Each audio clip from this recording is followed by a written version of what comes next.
So Chandan Kumar ಹೆಂಗಂದರೆ ಈಗ ಅವರು ನಮ್ಮ ಅತ್ತೆ ಮಗನೂ ಆಗಬೇಕು ಮತ್ತು ಅತ್ತೆ ಮಗ ಅಂದರೆ ಅದೇ ಫ್ರೆಂಡ್ಶಿಪ್ಪು ಕೂಡ ಇತ್ತು. ಇಬ್ಬರು ಬೇರೆ ಬೇರೆ ಸ್ಕೂಲಲ್ಲೇ ಓದಿದ್ದು. ಬಟ್ ನನಗಿನ್ನ ಒಂದು 3 ವರ್ಷ ಚಿಕ್ಕವನು.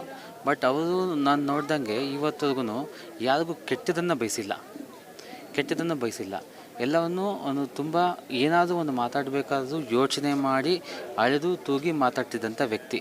ಹಂಗಾಗಿ ಅವನಿಗೆ ಸ್ನೇಹಿತರ ಗುಂಪು ಕೂಡ ತುಂಬ ಚೆನ್ನಾಗಿತ್ತು. ಹೊಸ ಸ್ನೇಹಿತರನ್ನು ಇಮಿಡಿಯೇಟಾಗಿ ಏನು ಮಾಡ್ತಿದ್ದ, ಮಿಂಗಲ್ ಮಾಡ್ಕೊತಿದ್ದ, ಎಲ್ಲರಿಗೂ ಪರಿಚಯ ಮಾಡಿಕೊಡ್ತಾ ಇದ್ದ. ಸೊ ಈ ರೀತಿಯ ಒಡನಾಡಿ ತುಂಬ ಇತ್ತು. ಅದಾದ ನಂತರ ಅವನು ವಿದ್ಯಾಭ್ಯಾಸ ಸಪ್ತಗಿರಿ ಕಾಲೇಜಲ್ಲಿ ಮುಗಿಸಿದ ಮೇಲೆ ಅವನು ಚೆನ್ನೈಗೆ 2 ವರ್ಷ ಕೆಲ್ಸಕ್ಕೆ ಹೋದ. ಸೊ ಚೆನ್ನೈಯಲ್ಲಿ ಕೆಲ್ಸಕ್ಕೆ ಹೋದ್ಮೇಲೆ USA ಗೆ 2 ವರ್ಷ ಕೆಲ್ಸಕ್ಕೆ ಹೋದ. USA ಆದಮೇಲೆ ಕೆನಡಾದಲ್ಲಿ 6 ವರ್ಷ ಕೆಲಸ ಮಾಡ್ದ.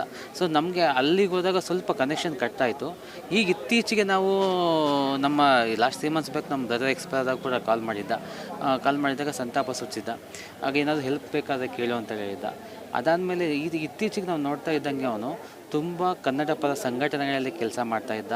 ಆಮೇಲೆ ಯಾವುದಾದ್ರೂ TV ಶೋಸು ಇಲ್ಲಿಂದ ಕರ್ನಾಟಕದಿಂದ ಅಲ್ಲಿಗೆ ಹೋದಾಗ ಅದ್ರ ಬಗ್ಗೆ ಪ್ರಚಾರವನ್ನು ಮಾಡ್ತಾಯಿದ್ದ. ಅದನ್ನೆಲ್ಲ ಸುಮಾರು ನಾವು ವಾಟ್ಸಪ್ಪಲ್ಲಾಗಲಿ, ಫೇಸ್ಬುಕ್ಕಲ್ಲಾಗಲಿ, ಟ್ವಿಟರಲ್ಲಿ ನೋಡ್ತಾ ಇದ್ವಿ. ಸೊ ಈ ರೀತಿ ಕೆಲಸ ಕಾರ್ಯಗಳು ಮಾಡ್ಕೊಂಡಿದ್ದ. ಸೊ ಅವ್ನು ಮಾಡಿದ್ದು ಒಂದೇ ಕೆಲಸ ಏನಂತಂದರೆ, ಅವನು ಯಾರಿಗೂ ಕೆಟ್ಟದನ್ನು ಬಯಸಿಲ್ಲ, ಯಾರಿಗೂ ಧನ ಸಹಾಯ ಮಾಡಿಲ್ಲ. ಆದರೆ ಅವನ ಜ್ಞಾನವನ್ನು ಧಾರೆ ಎರೆದಿದ್ದಾನೆ. ಆ ಜ್ಞಾನವನ್ನು ಧಾರೆ ಎರೆದಿದ್ದಕ್ಕೆ ಅದರಿಂದ ಅವರಿಗೆ ಧನ ಬಂದಿದೆ. ನಾವು ಯಾರಿಗೂ ಕೆಟ್ಟದನ್ನು ಬಯಸಬಾರ್ದು. ನಿನಗೆಲ್ಲಿ ಶಕ್ತಿ ಇಲ್ವಾ ಧನ ಕೊಡೋಕ್ಕೆ, ಬೇಡ. ಅಟ್ಲೀಸ್ಟ್ ನಿನ್ನ ಜ್ಞಾನವನ್ನು ದಾರಿ ಎರೆದಾಗ ಆ ದಾರಿಯಿಂದ ಅವ್ರು ಧನವನ್ನು ಸಂಪಾದನೆ ಮಾಡಿಕೊಡ್ತಾರೆ. ಸೊ ಇಂಥ ಒಳ್ಳೆಯ ಕಾರ್ಯಗಳನ್ನ ಮಾಡ್ತಿದ್ದ. ಬಟ್ ಅದು ಏನಕ್ಕೆ ಈ ರೀತಿ ಒಂದು ಸಾವು ದುರ್ಘಟನೆ ನಡೀತು ಅನ್ನೋದು ಒಂದು ಕ್ವಶನ್ ಮಾರ್ಕ್ ಆಗಿದೆ. ಸೊ ಈ ರೀತಿ ಸಾವು ಖಂಡಿತವಾಗ್ಲೂ ಬರಬಾರ್ದು. ಸೊ ಅದೇ ಪೊಲೀಸ್ ವರದಿಗಳು ಬರೋವರೆಗೂ ನಾವು ಏನು ಹೇಳೋಕ್ಕಾಗೋದಿಲ್ಲ. ಯಾಕಂದರೆ ಈಗ TV ನ್ಯೂಸಲ್ಲಿ ಬರ್ತಿರುವಾಗ ಟಾರ್ಗೆಟ್ ಮಾಡಿದಂತ. ಬಟ್ ಟಾರ್ಗೆಟ್ ಮಾಡಿ ಹೊಡೆಯುವಂತಹ ತಪ್ಪು ಏನಾಗಿತ್ತು?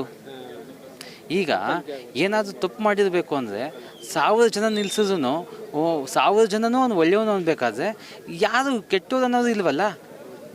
ಮತ್ತು ಹೆಂಗೆ ಕೆಟ್ಟವನಾದ? 100ಕ್ಕೆ 100 ಮಾರ್ಕ್ಸ್ ಕೊಡ್ತಾ ಇದ್ದೀವಿ ನಾವು. ಈಗ ನನ್ನ ಸ್ನೇಹಿತ ಹೇಳ್ದಂಗೆ 2 ವರ್ಷದ ಮುಂಚೆನೇ ಅವರು ಒಂದು ಲಿಂಕ್ಡ್ಇನ್ನಲ್ಲಿ ಒಂದು ಆರ್ಟಿಕಲನ್ನು ಬರೆದಂದರೆ ಅದೇ ಪುರಾವೆ. 2 ವರ್ಷದ ಮುಂಚೆನೇ ಪುರಾವೆ ಇದೆ. ಇವಾಗ ಬಿಟ್ಬಿಡಿ ಸರ್, ಇವಾಗೆಲ್ಲ ನಾವು ಹೇಳ್ತಾ ಇದ್ದೀವಿ, ಓಕೆ. ಬಟ್ 2 ವರ್ಷದ ಮುಂಚೆನೇ ಅವನು ಆರ್ಟಿಕಲ್ ಬರೆದಾಗ ಅದು ನಿಮಗೆ ಪುರಾವೆ. ಅದೇ ಪುರಾವೆ ಆಗಿದ್ದಾಗ ಇದನ್ನು ಯಾವುದನ್ನು ನಾವು ಕಟ್ಟಿ ಹೇಳುವಂಥ ಅವಶ್ಯಕತೆ ಇಲ್ಲ. ಸೊ ಈಗ ಅಲ್ಲಿ ಸಾವು ಸಂಭವಿಸಿ ಕೂಡ ಇಲ್ಲಿವರೆಗೂ ಬರೋವರೆಗೂ ಅವನ ಸ್ನೇಹಿತರು ಎಷ್ಟು ಕೆಲಸ ಮಾಡಿದ್ರು ಅಂತ ಕೆಲವ್ರಿಗೆ ಮಾತ್ರ ಗೊತ್ತು. ಕನ್ನಡ ಕೂಟ, ಇದು ಸಾಯಿಬಾಬಾ ಮಂದಿರದಲ್ಲಿ. ಆಮೇಲೆ ವಿಶ್ವ ಆರ್ಯ ವೈಶ್ಯ ಉಪಾಧ್ಯಕ್ಷ ಸರ್. ರಾಜ್ಯ ಅಲ್ಲ, ದೇಶ ಅಲ್ಲ ಸರ್, ವಿಶ್ವ ಆರ್ಯ ವೈಶ್ಯ ಉಪಾಧ್ಯಕ್ಷ. ಇದು ಕಡಿಮೆ ಮಾತೇ ಅಲ್ಲ. ಒಂದು ಪ್ರಪಂಚನ ಪ್ರತಿನಿಧಿಸ್ತಾ ಇದ್ದ ಒಂದು ವರ್ಗಕ್ಕೆ ಅಂತಂದರೆ ಅಂದರೆ ಅಷ್ಟು ತಲೆ ಇಲ್ದಲೆ ಇಂಟೆಲಿಜೆನ್ಸಲ್ಲೇ ಮಾಡೋದಿಲ್ಲ. ಸರ್ ಹೇಳಿವಾ, ಒಂದು ತುಂಬ ನಷ್ಟ ಆಗಿದೆ. ಎಲ್ಲಕ್ಕಿಂತ ಹೆಚ್ಚಾಗಿ ಅವ್ರ ತಂದೆ ತಾಯಿಗೆ ಆತ್ಮಸ್ಥೈರ್ಯವನ್ನು ತುಂಬಬೇಕು.